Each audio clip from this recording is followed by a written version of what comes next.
Welcome, everybody, to another episode of the Weekly Tall Talk. I'm Cale. I'm also here with Corey. How you doing, dude? I'm doing great, man. It's another beautiful night here in Portland, Oregon, and I'm excited to be recording again. How you doing, Tyler? Very nice. Pretty well, Corey. Thank you for asking. Yeah, it's been a quick minute, and I'm excited to get back into it, guys. Yeah, we had a little bit of a Thanksgiving break. Had still stuffed with pie, so I'm ready to see what happens next. Now that it's out of our system, we're ready to go. Yeah, we're ready to get back to business. Mm-hmm.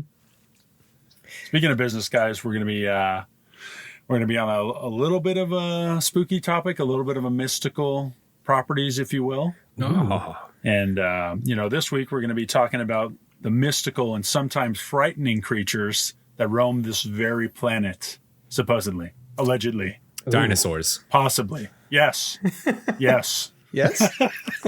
Dana would love that. No, they go by many names, but we'll be talking about cryptids today. Cryptids. It was only a matter of time before we dove into the subject. Oh, yeah. Yeah. Better be ready. Given our interests and our longing for mystical stuff, it was only a matter of time. Here we go. So for this week's Would You Rather, I'm laughing even reading the statement because I'm just imagining things in my head. Here we go. Would you rather hunt and or try to capture a cryptid, or be forced and try to survive an encounter with them in their domain? I think both sound terrible immedially. Yeah. There's not a safe option, it seems. Yeah. I know. Yeah. I know in past episodes I've come off as, a little passive, but I'm going to Steve Irwin in on this one. I'm gonna go hunt these cryptids.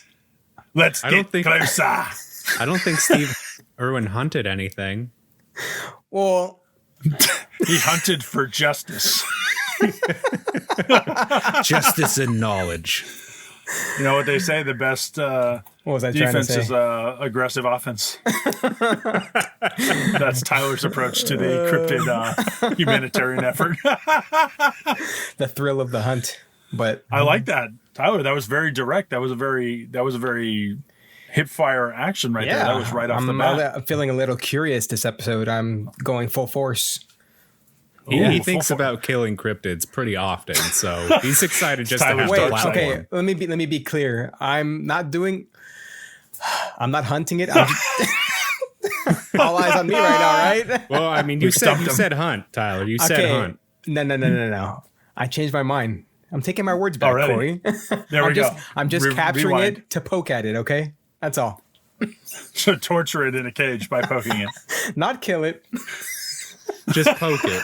Just slowly harass it. Yeah, harass it. Just make it angry. I want to see how much it can take before it, rips my head off. Oh my gosh. Oh my God. The sadistic side is coming out early for Tyler. Thanksgiving did not do a weird you kind well. of night. Quite Let me see a tolerance test. Is it a full moon tonight? What's happening here? I don't know what's happening, but you're I'm going crazy. You're on one. Yeah, I think it's more of a blood moon in LA. Well, let's pivot a little bit, Corey. No. I want to hear what else Tyler has to say. I'm afraid he's not allowed to wiggle out of this just yet. I don't know. It's just my blood's warm tonight. I'm going hunting. I mean, I'm capturing. He's like, I'm hunting. I'm taking that back. I'm rewinding. I'm back on the hunt. My blood's boiling. Tyler's all over the place I'm tonight. conflicted. Okay, I just you want to play God with the cryptids. I understand what you're saying. Yeah. Their fate's in your hands this time. Okay. I need to do Would this. this be for research purposes, Tyler, or your own mental games and power complex? Definitely for research. Yeah, nothing else. Okay. Yeah. And that research is to poke it? That was you guys I was joking about that part. Listening to this can't see Tyler, but he keeps winking every time he says research. So I'm not sure, guys, I'm not come sure on. what that means. Making me look bad on here. No. I mean, you came out full force. You're like, I'm going full force. I'm on the hunt. Steve Irwin. I'm like, what is happening? None of that was premeditated. No, I don't know. In all honesty, I think it would be just kind of cool to go hunt a cryptid. Just go find out where its whereabouts are, its habitat, and track. Right, get involved. Mm-hmm. Its footprints. Would you go alone, or would you feel like you need a team? Or how are you approaching this situation? a big butterfly net and it's just you out in the middle of wherever. That's gonna keep it. Break right through that. No. I mean, if you guys are down, I'd like you as my team to join me. Oh, here we go. Oh yeah, I'll be back up. Yeah, this would be a story for the ages. So I'll go hunting with you. Three amigos. Let's go. What are we hunting? What could go wrong? What are we capturing? No, I like to. It would depend. That would depend also. Like you were very gung ho about going and tracking and or hunting and poking a cryptid. Which one did you have in mind? All? Can I say all? He's going for the collector. A complete. Damn. I want everything in a cage. He's got to catch them all. Yeah, man. Damn, this is the cryptid Pokemaster. But no, all right, Tyler. Yeah, go ahead. No, I was going to say that's a little unsettling, but I also like the decisiveness. So I have mixed emotions. I wanted to change it up this episode. I want to feel a little spicy, and there you have it. Damn, I gave you some of the aardvark sauce, and you're a different man. Got to my head. Let's pivot. Corey, what are your thoughts after hearing Tyler's manifesto? Well, I don't think I'd hunt it like Tyler would. I'm not sadistic. I think that I'd much prefer to capture it and try and collect some data on it. That's what I meant to say, Corey. Thank you for clearing that up. Oh yeah, that's not exactly what you said. What you meant. That's exactly what you meant. Yeah. Would never hunt. Got a way to piggyback on that one. No. Yeah, he's trying to save face like 8 minutes into the episode. After you flip flop like 3 times, I want to hunt him. I want to not hunt him. No, you misunderstand. My blood's red tonight. I'm going for him. Every single one of them. Yeah, you and Corey should be a dynamic duo. That'd be interesting to watch.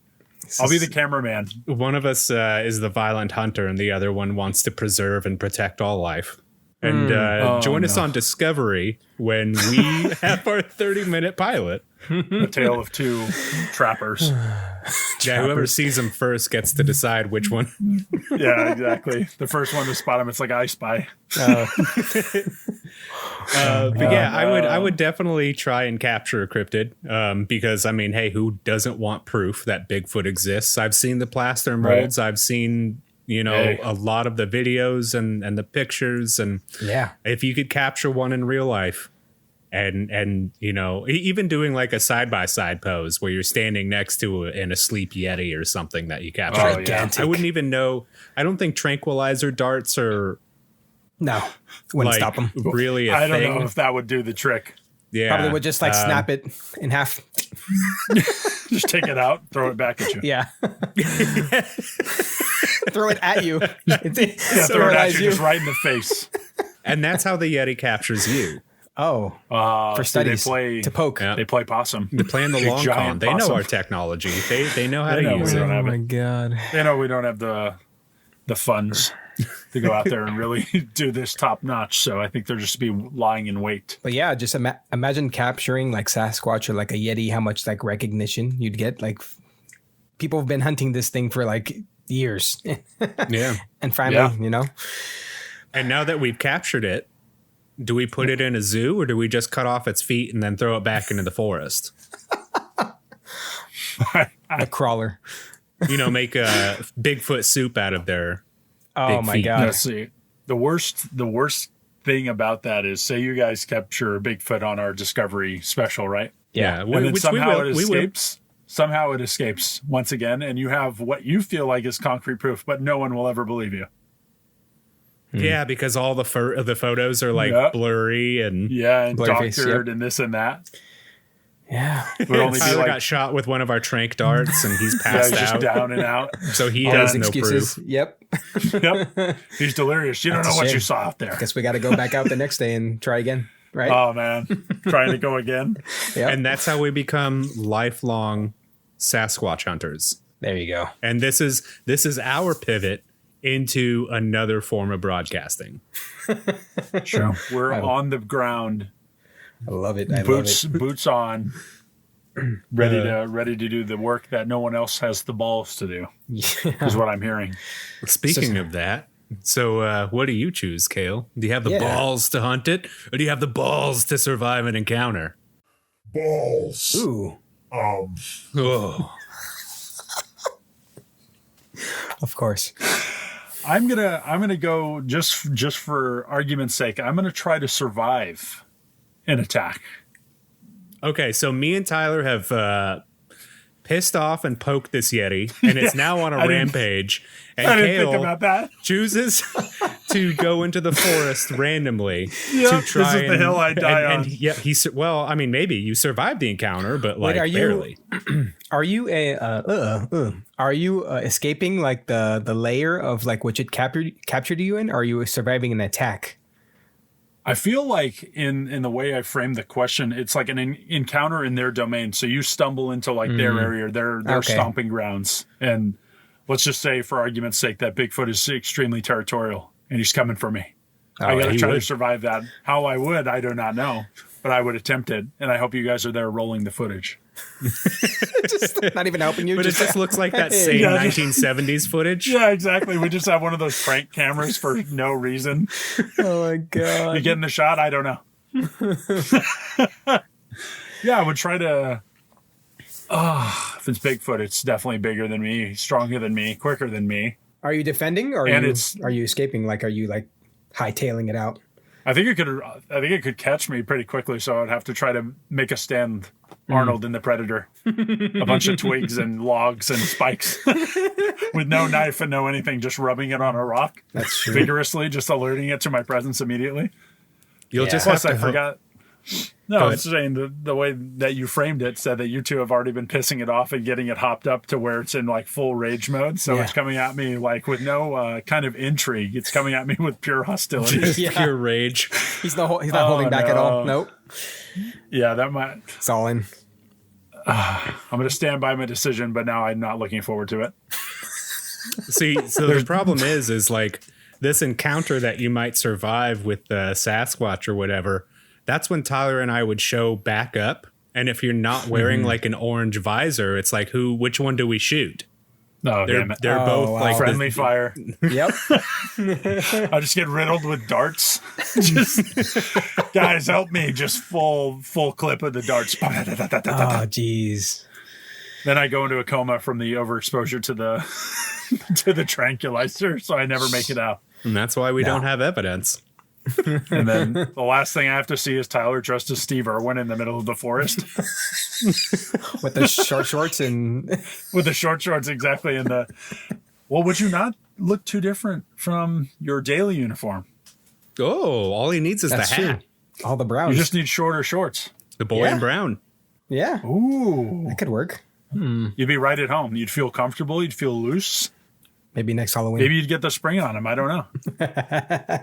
Now that we know that I'm for sure 1,000% dying, how would you guys attempt to capture Bigfoot? Or are you just trying to... No, you said capture. Tyler said hunt viciously. Hey. Yeah. So how are you going both? How are you both going about this? Like, what's the method? just off the top of your head right now. Yeah. So Tyler, is it like the most bloody way you can think of, or how would you?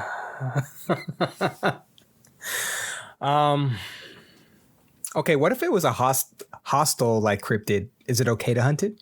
Like it was like... I mean, it's okay to hunt it regardless of its intent. You're the one with a gun. Yeah, you've already made up your mind. You were hot to trot when we started the question. You're like, I'm ready to hunt. I'm on the ground. I'm ready. Yeah. It's a full moon. And I'm like, oh my God. What are we doing? We're gonna... I don't know. Your blood's rising. Gotta have some bait. What do Yetis like? I think they like stinky stuff. Stinky? Ooh, stinky. Yeah. Durian. Cheese? Just Gouda? throw a bunch of durian and durian. cheese out there. Gouda cheese? Some aged... Gouda? Damn, you got to Some bring out blue cheese. the charcuterie board professionals. You know how they leave trails in the woods so they can follow the trail back home? Yeah. He's just leaving pieces of cheese into a big net. It's like, Oh oh my no. God. The world's So, biggest butterfly net. Just I'd lead Tyler him trying with, to throw that over it. With the little... Yeah, but the food. And then, Corey, how would you eventually capture it? A big net or a trap? I'm kind of going with the pit? giant butterfly net. I think that was probably the smartest. Do they make ones that big? Well, I mean, we're going to have to commission it. Yeah. Etsy. We'd have to get one, so like it would have to be like two people would have to hold it at the same time in order to capture it. And then I think I'm just imagining the two of you running with this giant like hula hoop sized net. Yeah. And just attempting to manhandle this cryptid into the butterfly net. Exactly. Imagine dragging obviously way that thing. less athletically than the actual thing you're hunting. So it would just be I don't even have words for that. That's the thing. Once it's in the net, it's fine. It's getting it in the net that's the problem. Oh, see. Very true. All right. Well, I guess we're going to have to drop some plans for that net. We're going to take a couple minutes for breaks and try to get a game plan, maybe get a patent going. We'll catch you after this. We'll figure it out.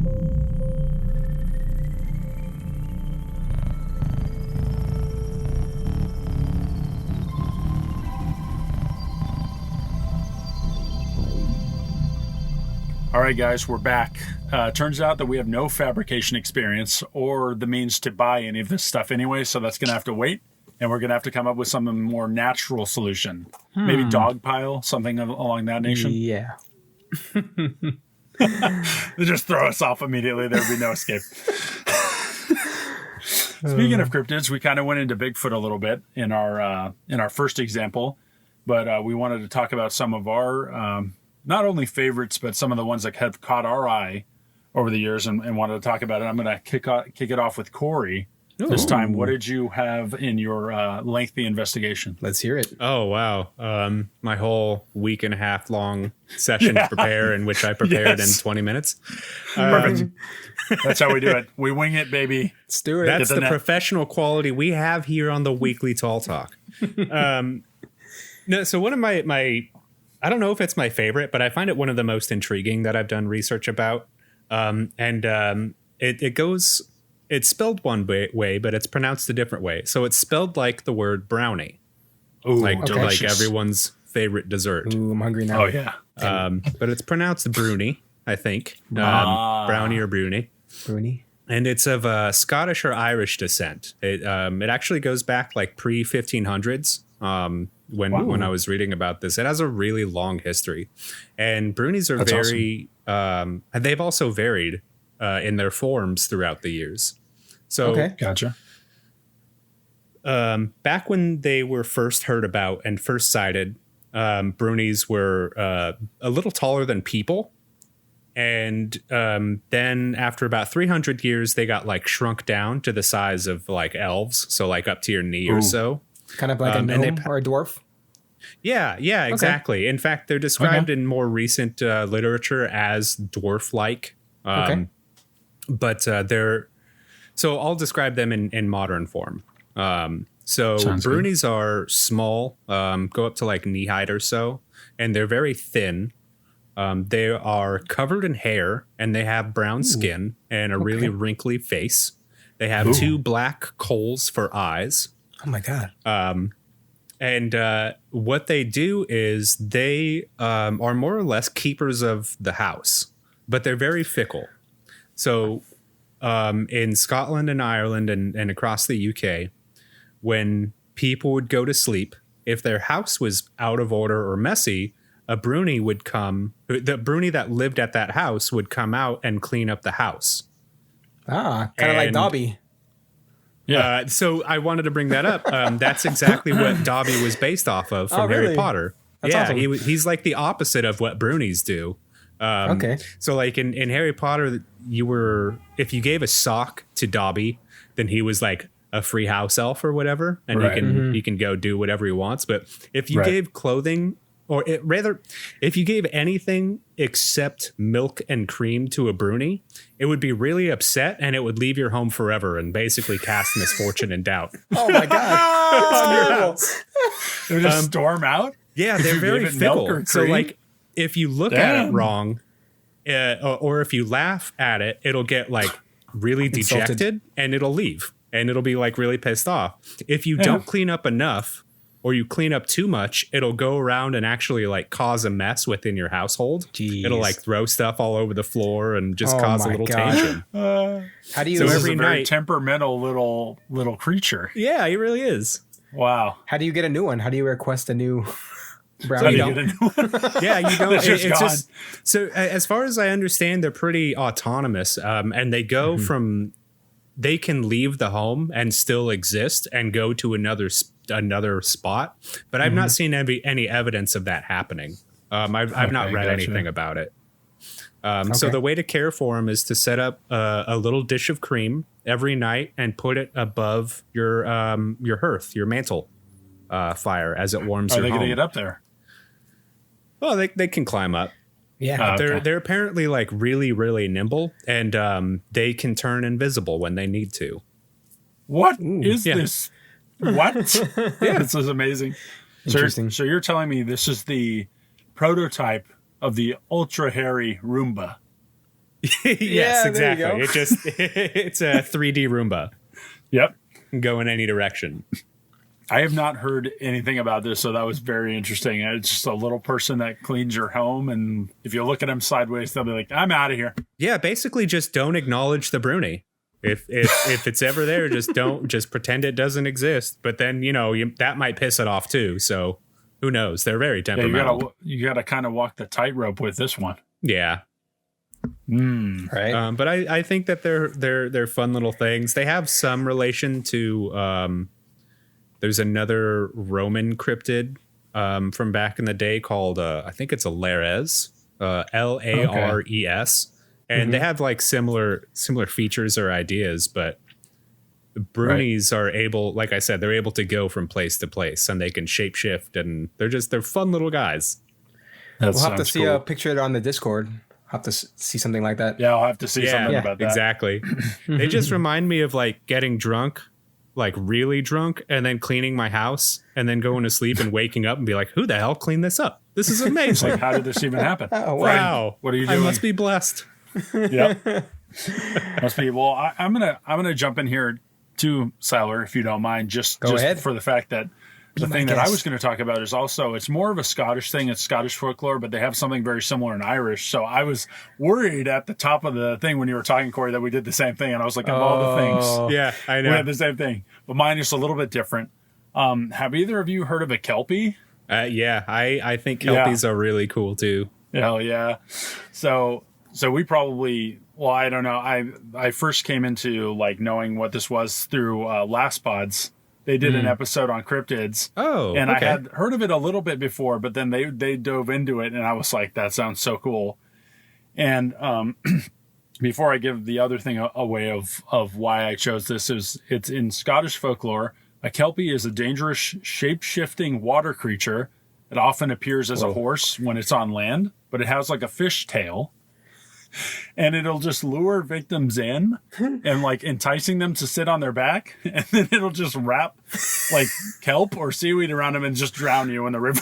God, wow, you're a goner. So it's just like, and a lot of it was to, some of the folklore was for this to be brought up was to stop children from going into the water and accidentally drowning. Or else the Kelpie gets you. Or you'll get drowned.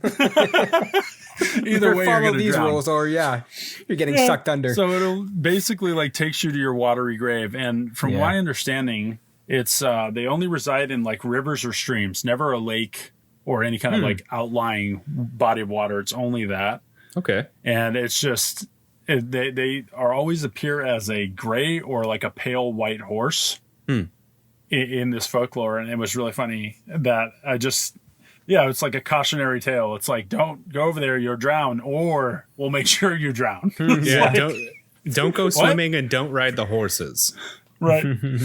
And the other thing that brought this up recently is I've been watching a playthrough of God of War, the newest one, the Ragnarok. Looks sick. Oh, yeah. And this creature is in one of the segments in the playthrough that I was watching. That's cool. It was really, really cool. Is it majestic or what?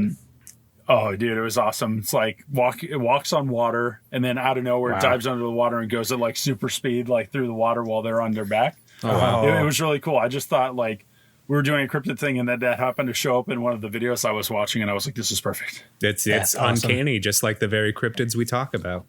And it's like apparently it's just its entire sole purpose is to drown people and children, and it's just like, that's not good. What is it? Well, to be fair, they had a lot of people to drown back then. That's true. What does it do with the too much of a population? What does it do with issue. the bodies? Is it just leave them in the lake Maybe it after it just drowns lets them them? go and it just flows downstream slowly, just out of view. Don't bother with that. Don't worry about that. Yeah. The next town down, you're just like, what's happening? Oh my Why are there all God. these bodies in the river? Oh, it must be a roving gang of kelpies. It must be. Just like, what a strange thing. It's I don't know. It's just like the cautionary tale. It's just like La Llorona and stuff, It's like, oh, she'll come for you if you're bad, blah, blah, blah. It's just like, you just want to scare the hell out of your kids to obey you. It's the only just way. another form of that. Well, it's going to make me think twice anytime I swim around any sort of kelp or seaweed, because I don't like when that shit touches my foot to begin Oh, with. dude, it's the worst. You're like, slimy. you're like waiting out there a little bit. Yeah. And then you feel it all on your legs and you're like, ah. There's actually an old It's picture of slimy me. and alien and... There's an old picture of me. I forget where it's on. It might have been on the days of MySpace, but I'm at the beach and I'm posing with like seaweed around my, around my waist, like a Momoa. Just one like seaweed like over your dong. It's like a strand, like a belt of seaweed, and I'm like posing, like unafraid. I don't know. Well, I need this. I'm crazy. I need this footage. I got to put it on a shirt. Let's go. We got to get this in the Discord. Let's go. I'll find it Got for to you put it guys. on a shirt and just have the font be your move, Kelpie. Right? All right.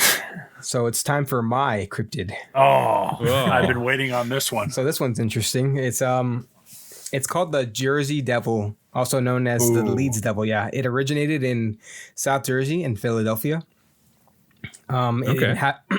It inhabits the forest of the Pine Barrens in South Jersey.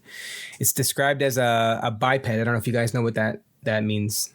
It's two-footed? An animal that walks on 2 feet. With hooves So and us. it has wings like bat wings, and it resembles like a wyvern with a goat head with horns and like a devilish tail. So it's like all Devilish tail. yeah. So, Sally, I'm a little confused. Are you just describing people from New Jersey? Hey! Whoa! Sorry. No, good. But yeah, I just find it really interesting and odd. What is it? What's its purpose? What does it do? Yeah, what is it? Does it haunt people? What does it do? I'll give you the story right now. Oh my God! Here we go. Let's get the into it. lore master. It can move quickly and let out blood-curdling screams, apparently. So the story behind it, the Jersey Devil is a woman named Jane Leeds who lived in the Pine Barrens. She bore 12 children. 12. That in itself, she's a cryptid. Was the Jersey Devil one of her children? Hey, Oh, no. Corey, come on, man. Oh Oh no! We didn't see the script. It's all good. So yeah, she had 12, and then she found out she was having a 13th child, and she cursed it. She's like, it's gonna turn out to be the devil. And her wish came true. That's a strange way of putting it. Her wish came true. It came out a normal child. I guess everybody was in. This is all myths. We don't know if this actually happened, but in the room, Allegedly. yeah, allegedly, Yeah. in the room, the delivery room, wherever, while people were there Oh, no. around this woman, and the child came out normal, but then it started developing these things like hooves and like the goat head and the wings, and Oh, dude. I guess Oh. it like swung its tongue around, not its tongue, its tail around everybody to shoo them away, and it flew up the chimney and into the forest, and the rest is history. There was a damn chimney in the operating room. The operating I room like is that. the operating room is the house, Cale. Oh, I see. A house call. Yeah, Doctor. Cale and I was sitting here thinking it was from the Come 80s. on, bruh. No. Yeah, it's just like a brick and mortar hospital. And Yeah. just have a freaking This was fireplace like- in the room. in the 1800s. So Oh, yeah, okay. it's way back when. This wasn't recent. before hospitals. So she was just mad she was having a 13th Yeah. child. So it was it's 13 Just too, like- too many. One too many, Yeah. apparently. And she cursed it apparently, and it came true, and it flew away. And there's been sightings. I actually have like newspaper articles. I posted one in the Discord of people being so afraid they were in by sundown, and they were actually afraid of this thing. Yeah. The Oh, last wow. Damn. the last known sighting was back in 1909, so it's been a while, but yeah, It's overdue then. It's pretty wild. Just We imagine gotta like go to Jersey. Just flying around and that yelling kind at of people. creature. Yeah. Yeah, just blood curdling screams and just flying around. Like different animals. Like it has. Oh yeah, I forgot that it's like has like T-Rex arms. So has like these like it's like It abnormal. has in its wee body. little arms. Exactly. Tiny Hooves, arms, yet it can fly. a devilish and tail, hooves. bat wings, a goat head with horns. Like Wow. who put together this potato head creature? I bet this thing is thick. Yeah. Oh yeah, it's gotta be. So, But do you really blame it for flying away? You hear No. all that crap your mom's talking Yeah, about. that's- You're in the womb. gotta I'm out of here you too. kind of have to feel for it. Yeah, 100%. Yeah. Don't deserve that. They should have stopped after the 12th time. Yeah. Invent birth control, 1800s. Yeah. Get off her. So if you're out there listening, Jersey Devil, we feel you and we're sorry. If you want to talk to us, we're here for you. We're here. We will not bring the net. Exactly. That's It only for reminds me. Bigfoot. It reminds me a lot of Frankenstein's creature or Frankenstein's monster, where Right. it was like immediately quote unquote birthed and then cast aside. Yep. So I'd Yeah, like to instantly. imagine it kind of led the same life where it went out into the public and learned how to be human or more human than we are and spoke different languages, Right? but it still bears hatred in its heart. Yeah. It's True gotta Oedipal be. complex. These are sad times. With a mother like that. You know, that just pissed me off. I need to take a walk. Yeah. Nobody wanna deserves a talk to mother Jane? like that. We'll be back. Well, you probably can't anymore, but if you could. All Well, right. Tyler's going to try to communicate with the dead also, so we'll be back after let that. you know how that Perform goes. your seance.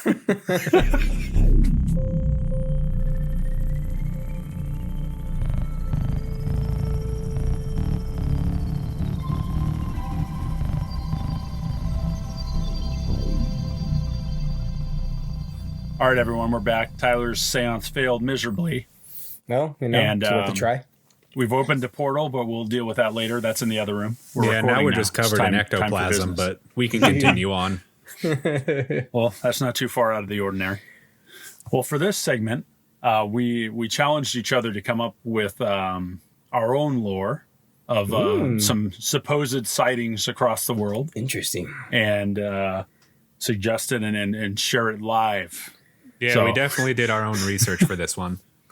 This is definitely From our own heads, yes. definitely out on a limb here with our own creations. I'll start off on this segment, guys, and with mine called the Gigante de la Montaña, Ooh. or the Giant of the Mountain. Ah, I love like it. that. That's a great Yeah. name. Well, supposedly, Is it? Hold on. Is it you? Are you the giant? my own lore, the creation story of myself. He wrote this looking in a mirror. Yep. I just was like just recording myself wandering the mountains.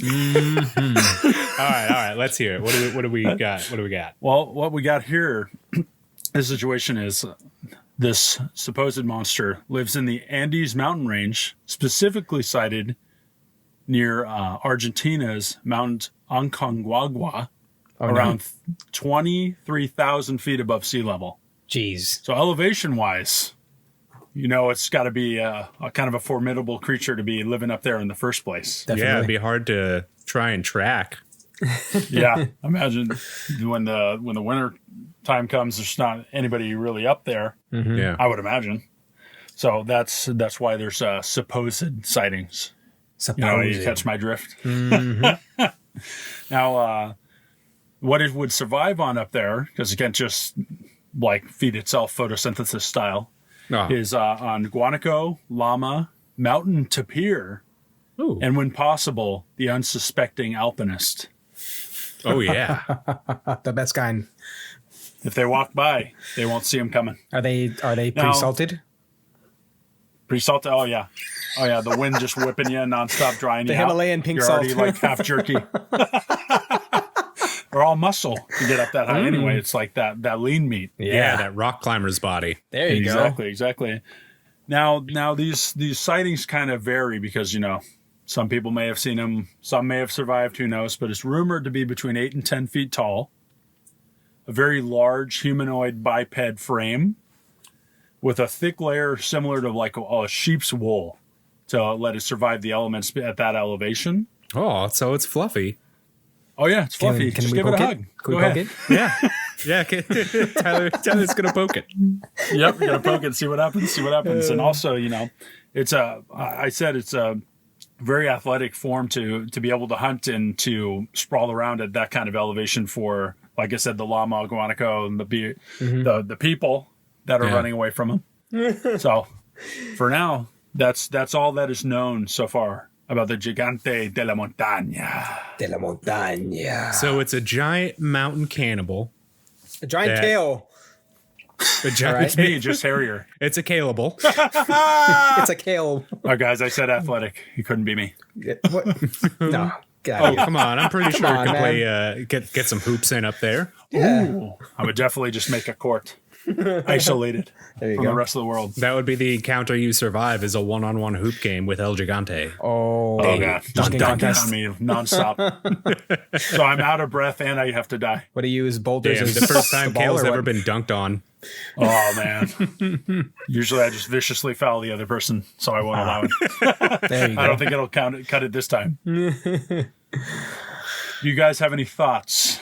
Any questions? Any hole poking to be done? I don't know how to approach this thing. I'm not Probably sensitive. silently. Yeah. Silently. How's it the hearing? crunching of the snow just Right? But then you would also hear this creature, would you not? But it would probably be too late at that point. If Yeah, I'm it's coming assuming it full makes steam, noises, right? Does it grunt? You sure? It'd be a light moan on the breeze. That's what you hear it off in the distance. The moan of death. It's the brown noise. Yep. Instantly shit yourself when you hear the. Yep. It's the thing that gets you right at the right cell. Oh my God. Oh, right when you're in the middle of that rock climbing. That's when you hear it. Imagine you're at peak fear. Just you see this thing looming around, just sneaks up on you, just whispers in your ear. Then you know you're gonna die. Yeah. That's the worst. That's the last sound I think I would want to hear. Go on an Yeah, empty when stomach. in a time of utter fear to just hear a moan in your ear, I don't think it would go over well. I just can't imagine like this big furry thing with a moan that light. Not even like a deep growl, just like a light. Just That one got me. That was good. So, is there just one of them, or is there a bunch of them? Because there a I have family? a A follow-up pack? question if there's more. I'm gonna say that it is a lone entity Okay, that's been 'cause alive for a very long time. I was thinking if there's The a last bunch one. of them and like they have a mating call, you're just up in those mountains and all you hear is. A seance. The Mountains are acapella version alive of with moaning. arousal. Yep. Well, little do you know, Corey, that the mating call actually triggers the avalanche every time. Oh no! Oh no. And then everything starts coming down. This took a turn that I didn't expect in my own lore. I had a heavy hand in playing in this park, but it still surprised me. Very interesting, Cale. I love it. All right. Well, we'll see. It's a giant sheep man that's trying to kill you on the mountainside. So So your thing is just a lonely killer, then, huh? Yeah. yeah, just lurks up there, wants isolation, and then whenever it can kill the person, it will. All right, That's fair. legit. I'll take it. A mountain dweller. That's it. All right, Tyler, what we got from you? All right. So my cryptid, Oh, here we go. I'm excited, man. I'm can't- excited for your guys. I came up with this name. It's called Iusnik. So it's spelled Yeusnek. Usenik. Iusnik. Yeah. That sounds So- awesome. It's a single human-like eyeball of normal in size with a snake-like body. So just imagine like this huge eyeball with like a snake body behind it. Oh, I thought the eyeball was like snake, so like really long and gets Really thin long towards the end. eyeball. Oh no, it's just like an eyeball, and then like Okay. You know behind what it is the body of this, like a immediately snake. came- What? What immediately comes to mind is the Neversoft logo from the Tony Hawk games. Yep, Oh, exactly. Ah, that's I badass. mean, yeah, that's one way to look at it. That would be very unsettling to see. Yeah. A snake body with just a giant eye. Yeah, as its head. So Oh god. on both sides of its torso are human-like ears that run along its body all the way down. So it has like this string of ears all the way down. Yeah, it's Are they attached to it? yeah, they're attached to the body. They like protrude from the sides like a bunch of ears. Do you think can it make each ear wiggle individually? I That's a mean, fun how little it party trick. Is that how it moves around like a hippo? right? Should give it a little tickle. So it has like so many ears because each one of its ears can hear different things that are happening around it. And the range of its hearing is 120 yards, which is like a football my field. gosh. Yeah. Yeah. It's pretty good hearing. Yeah, it's insane. It gets crazier. When the eyeball wants to travel to a desired noise it hears with all its ears, it blinks with the blink of an eye. It teleports to that location instantly. Oh, so it has eyelids too? Yeah. Ugh. It's a teleporter. I imagine, you know how like a rose before it blooms, you just see it start to part, and then in the outside petals, I imagine would be the eyelid, and then the middle would just be like the orb of the eye. Exactly. Oh man. Yeah. And then attached is like the retina or whatever the cord is. Exactly. So it has super hearing, and then it just has instant teleportation. Yeah, it's just like So there's no escape really if you come within 120 yards. pretty much screwed, Cale. Jeez Louise. All right. Let's see what else. If it doesn't want to teleport, it can slither to its victims at a speed up to 50 miles per hour. What? Wow. What the? Bro, you made like the ultimate demon. What is happening? I hate it. I don't want to be anywhere near it. All of its ears move it along like a centipede with Just legs. fly it. Right? No. They like move as fast as This hummingbird thing is wings. crazy, yeah. Oh my If god! you ever if you ever come in eye contact with the cryptid, eye contact? Oh, Eye God, contact. That was terrible. Cyclops, the god. It's nearly impossible to look away from as it entrances you with its gaze and tears into your mind, creating hallucinations of your worst self. Oh wow! Who hurt you? It could just hold up a mirror for me, but I guess that works. Oh no. So yeah, doing this, it gains the knowledge of how humans operate by doing this. Right. Damn. People have also claimed to have a temporary memory loss after they're encountered because it basically gets into your mind and gathers this information and picks at it. And yeah, this is the results It's of like it. tears apart the info. Damn. Exactly. Yeah, sightings of this cryptid have been seen in many popular tourist areas with very dense forests, such as Aspen, Colorado, the Sequoia National Park, finding lone hikers as its victims. So it'll usually, So it does attack. It doesn't just want knowledge. School rock. It depends how It much. attacks you, Cale, Depends how in much the you blink poke of it. an eye. Oh, love it. All right, that's it. Cut the recording. He's out. That was one too many. I'm out of here. We need more. Yeah, so it kind of approaches. How does it consume? What do you mean consume? Are you Oh. saying, does it eat the person or does it just kill him? The way, kind of like how your cryptid. Don't bring my guy into this. This is your thing. Oh, no. We're not getting wrapped up in this. The Me and knowledge- Woolly Boy. The knowledge it gains from the human mind kind of feeds its. It's sustenance through Yeah. like the mind breaking. Holy shit. All right. Oh yeah, that's Yummy. So you would just like forget about it after you have like this terrible like hallucinations of your worst self, and then you just completely forget what happened and you just wander off. Men in Black style. Nah, you're stuck with everything. Damn. Stuff you remember everything too? Holy, I'm out. Then I would say if you came to me and said a giant snake ear eyeball monster sucked my brain juice, I would be like, all right, let's get you checked in here. Yeah. You know, it's gonna be these Let's nice go people take right care of this you. way. Let's have a seat. Hey, why are there so many no. tranquilizer darts in you? Wait. Oh, yeah, that's weird. Back it up. No, but yeah. No one knows where this creature came from or resides, as they believe this eyeball belongs to a gigantic being from another dimension as it gains knowledge to wreak havoc on Earth. Ooh, a true celestial Eldritch being. Yeah. An Whoa. elder god. So yeah, it doesn't really have like a place that it like resides. It kind of roams tirelessly throughout the world. If it could teleport, it could just be consistently doing that, right? Yeah, very true. Damn. All right. So unstoppable. How would you even capture it? Because it would just teleport out that's of true, whatever and you're it doing. can hear like all around, like 360. That made like the That's perfect predator. you'd have to like. I think Tyler already knows how to hunt it. He's just got to poke it right in the center of the eye. Oh, Just right in the people. Boing. and the the retina the scratcher. schnoz. Right in the schnoz, yeah. So yeah, Wow, dude. That was very creative. that's pretty. Yeah. Thanks, guys. Holy hell. The Iunex. Iunex. Goodness gracious. Now, the good part, Corey. The grand finale. Let's hear it. Oh, So no. we went worst to best. I see. Thanks, guys. Hey, to be fair, you started it off.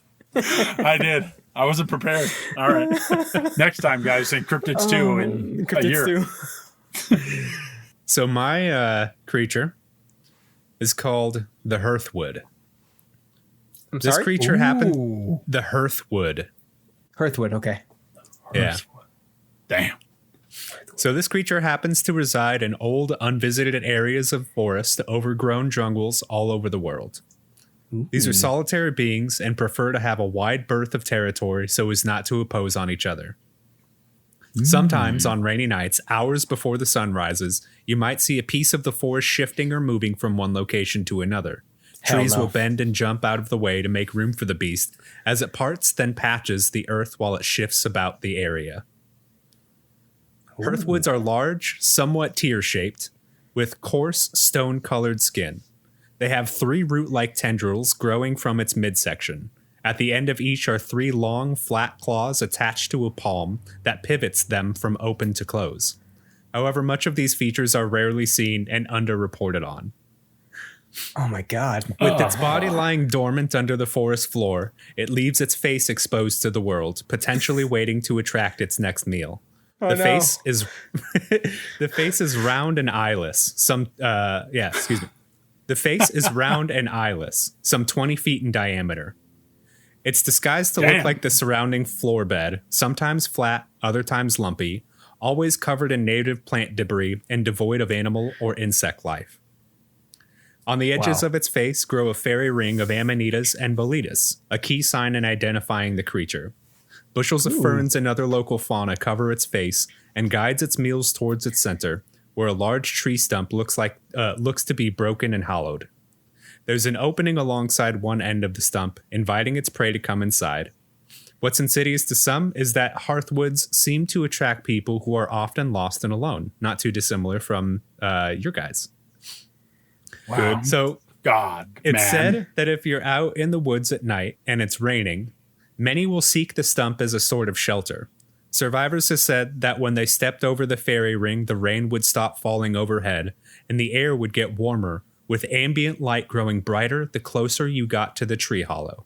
Once inside and settled amongst a bed of dry ferns, the victim would fall asleep peacefully, then be swallowed whole. Talk about camouflage. Bruh. Bro.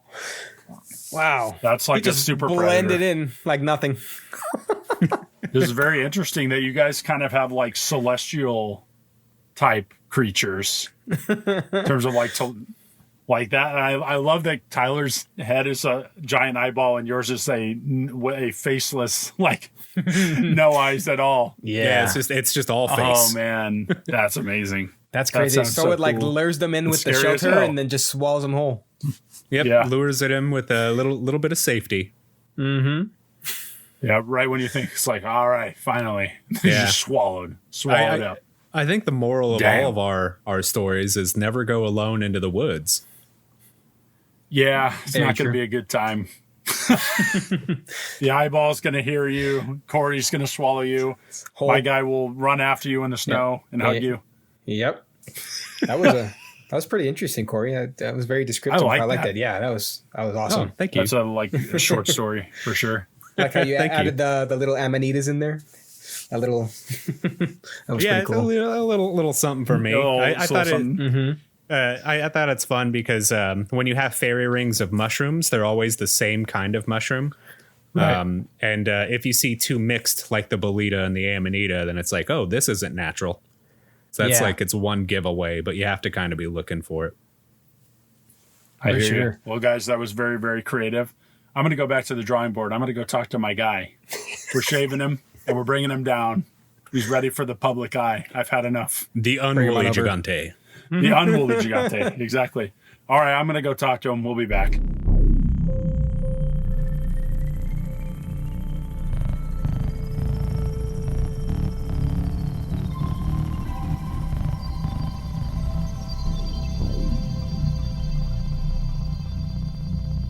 Alrighty, we're back, and we're with our last segment for today's episode. And we wanted to kind of dive into the unexplained missing persons reports that happen in the national parks along the United States. And some people tend to think it's cryptids. Some people think that is kind of like an unexplainable secular event. But we're gonna dive in and see what we think, because we're apparently the authority on this for tonight. All right. Are you guys familiar with the missing 411? I am not. Would you like to enlighten me, Cale? God damn it. I told you to read about this before we We had 2 weeks. 2 weeks to listen and read and watch. I knew this was coming. Movies on it, Tyler. I knew it. Anyway, now you're fine. The missing 411 are these accounts of people that have vanished mysteriously inside the U.S. National Park System, sometimes unexplainable. There's obviously cases that are more documented, more well documented, have search parties where nothing's ever found. Mm-hmm. There are some that you would think that there would be a plausible explanation for things, and that people just vanish without a trace and they're never seen again.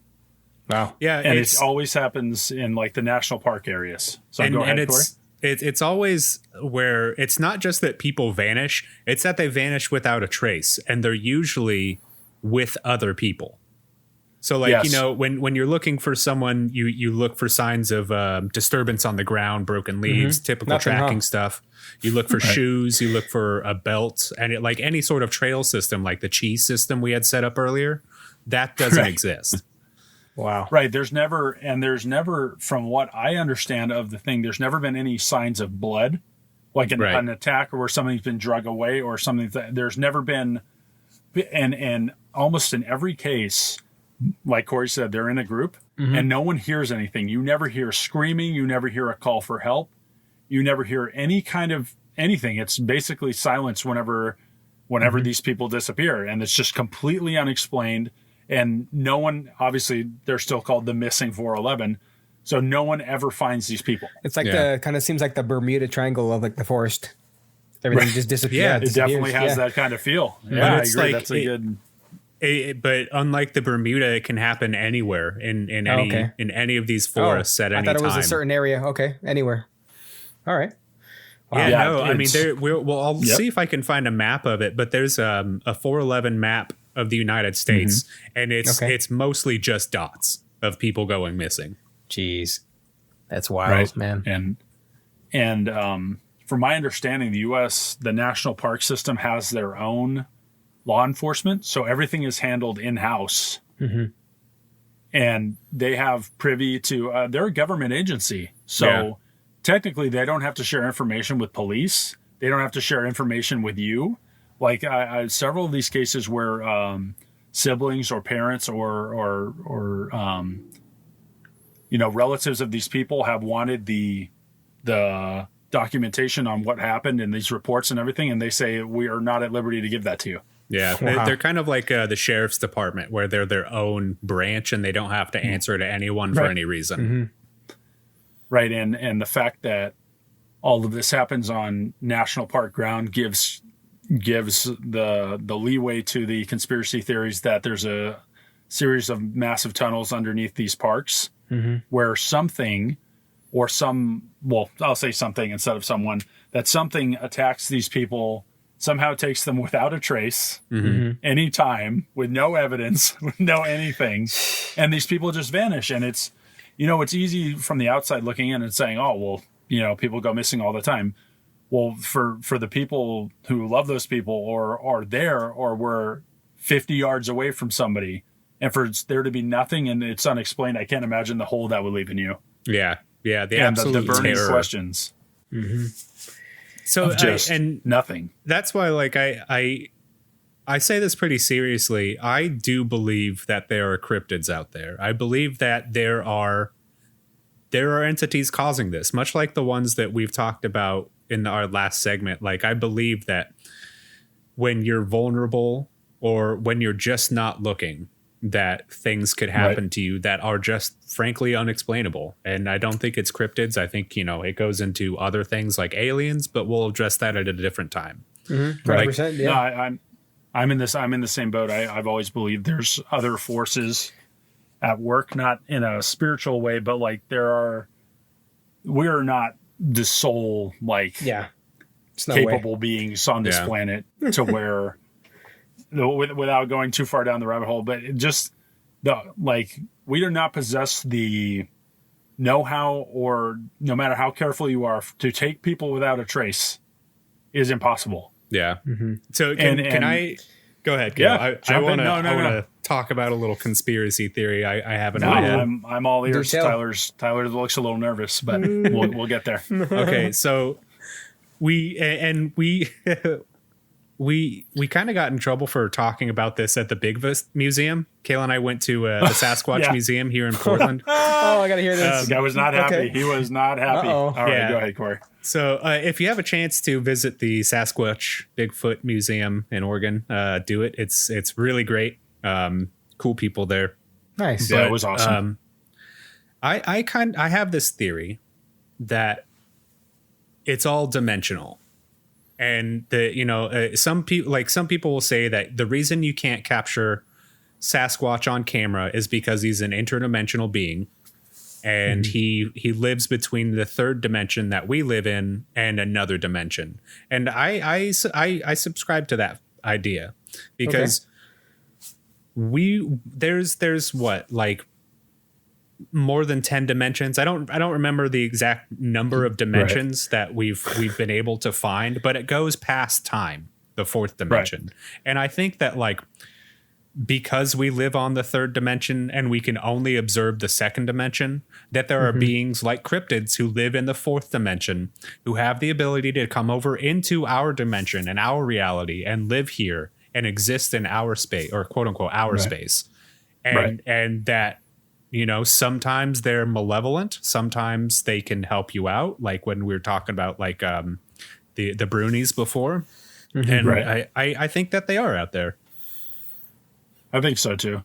This kind of isn't necessarily cryptids, but when we had our earlier episodes about sea monsters and stuff, I 1,000 billion% believe there's stuff in the ocean. Nessie. Yeah.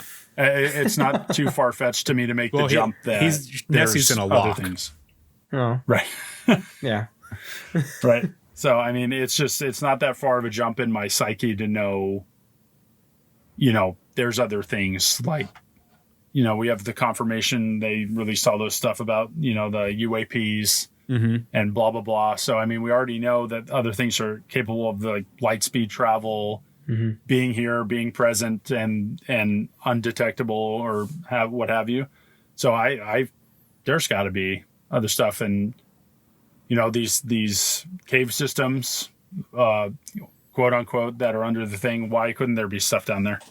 Yeah, exactly. These lava tunnels created by sloths the size of elephants way back when. Like, that's wild. Perfect passageways, and I'm dying to hear what Tyler has to say. Talking about sloths, I went to the Natural History Museum with my girl and our kids. What was it, last year? Anyways, we came across the big sloths that you just mentioned, and those things are like gigantic. And they're huge. And it's just weird how they like devolved over time into something smaller. Like, I don't know where I'm going with this, but doesn't make sense, right? Yeah. No, I'm saying like you have these massive creatures and then everything just happens to shrink down. And then like, that's all we know about the whole planet. Mm-hmm. Yeah. And there's so much room for stuff to be out there. No way. Kind of like what Tyler's getting at. Evolution takes time to truly evolve from a species to the next. Just like we have evidence that dinosaurs may have evolved into birds, right, and or that they share some genetic traits. I think there's absolutely a possibility that there are just things that were of this earth more than 100,000 years ago that morphed into something else that we'll never know. We'll never discover their skeletons. We'll never see whether or not they're truly living still, untouched. Like there's like a cave salamander or an oxalotl or something that spends its entire life in the darkness in a small pond in a specific cave.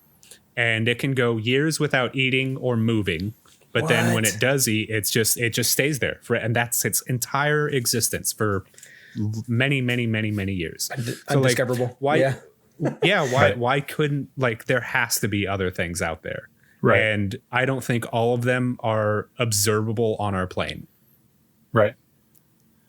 Well, this is getting into another level, but speaking of being on our plane or in between planes, I mean, the story you told on the Halloween episode, Tyler, or the spooky episode about Christina seeing whatever figure that was. Yeah.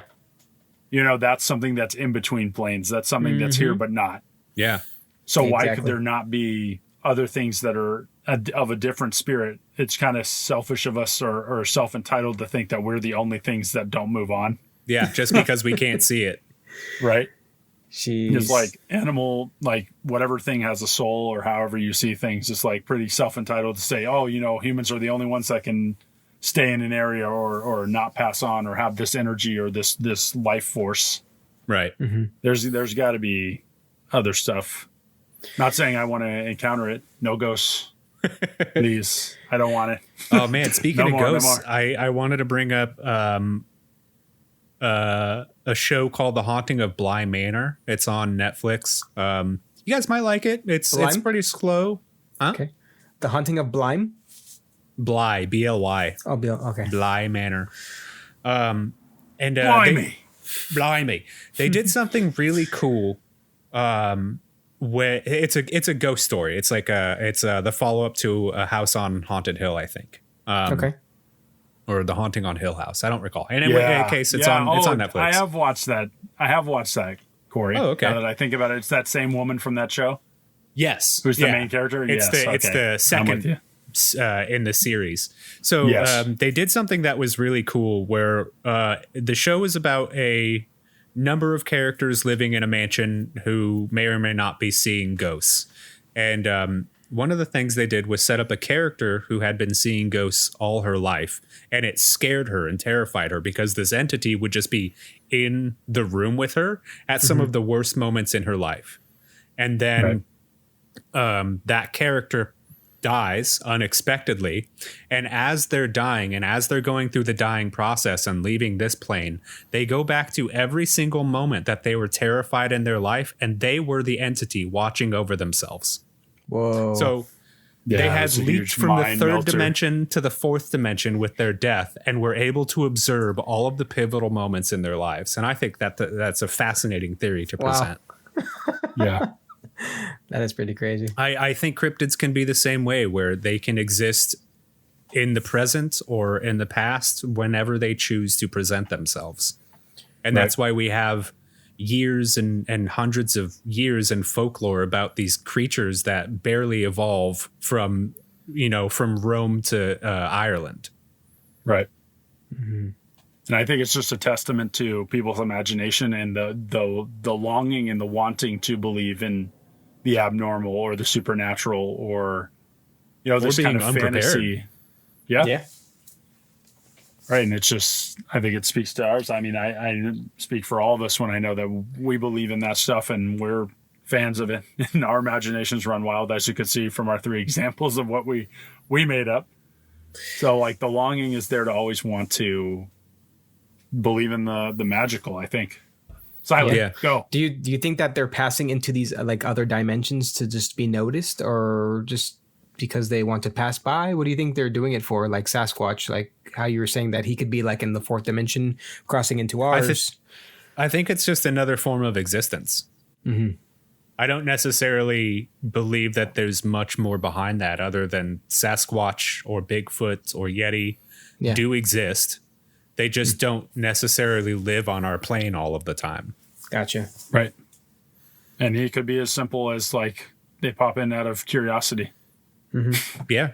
If we were able to experience another dimension and get some insight into another culture or another like race of people or without another being technology, observed, we would. I would jump on that. Yeah, definitely. Yeah. So it could be as simple as that. Yeah, I mean, to get even more sci-fi, that's more or less Star Trek. The prime directive is you can observe an alien planet and set up tests. You can be on that planet as long as you yourself are unobservable and your actions don't change anything that's going on the planet. It still creates some problems. That's the show needs it to happen, but it's an interesting theory again to have, and I think that cryptids, if they live on another dimension, since they've shown signs of intelligence, why wouldn't they be able to also have this ability? Right. Yeah. So we tend to think of, I think, limiting other entities and other things with our human limitations. Right. Mm-hmm. And justifying that, and that's the way our mind processes things, to say, well, that's impossible. Well, for us, maybe. Right. Right. Not necessarily for someone else. But you know what is not impossible, Siler? Wrapping this show up. Oh, I don't know if we can do that. No. But Tyler's going to try that time again. Yeah, Tyler. I believe that we're just pretty much like a speck of sand in this whole galaxy, and that anything's possible, to be honest, really. Without our imagination. When you look at the sheer size of things, we're pretty insignificant. So yeah, I mean, it's all about probabilities, right? Yeah. Right. Mm-hmm. Well, Tyler, what is the probability that we'll be able to find you on social media? Perfect. Very likely. You can find me on Instagram at Teelo43. That's TEELO 43. And I occasionally stream on Twitch at Sushi Moose, just sushi and then moose together. Do it more often. Okay, I will. That's all it took. Positive reinforcement. You better. Yeah, where can we find you, Cale? What are your socials? You can find me at Talltail Cale on Instagram and Twitter. And there's an underscore in between each word. And it's Cale with a C, not a K. Not the veggie. And then bearded_giant on TikTok. And where can we find you, Corey? My only social media right now is Instagram. You can find me at Corey.Andre, COREY.ONDREY. Perfecto. And if you guys want to follow us, we have our business account on both Instagram and Twitter as the Tall Tale Network. We love to get into communication with you and get some feedback. Yes, feedback. Definitely. Yeah, we'd love to hear your cryptids and your lore if you have any. If you want to expand on what we've built, let us know, because we definitely love that interaction. Or even create your own. Episodes on that. Yeah, a whole episode on fan creations. That would be dope to be able to read and go into it. Yeah, kind of dissect everything. So please do it, guys. We need it for an episode. We need content. We're desperate. We need content, brothers. All right, guys. Well, that's going to do it. Thanks for listening to the weekly Tall Talk. We're back, and we're kind of better than ever. We're coming in hot. Tyler is. Steve Irwin. We're out of here. I knew it. All right, everyone. Have a good night. Take care, and we'll catch you on the next episode. Yeah. Adios. Thank you. We love you. Bye. Love you.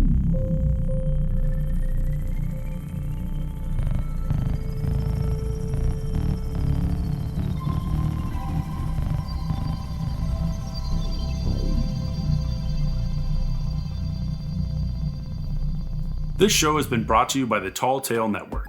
If you enjoy our content, please consider following us on Twitter, Instagram, and Patreon, where we can be found as Tall Tale Network. If you subscribe to our Patreon, you'll get an invite to our Discord server where we will be answering questions and posting our sources from each week's episode. If you have any tall tales you want us to talk about, please email us at talltalenetwork@gmail.com. Let's ride!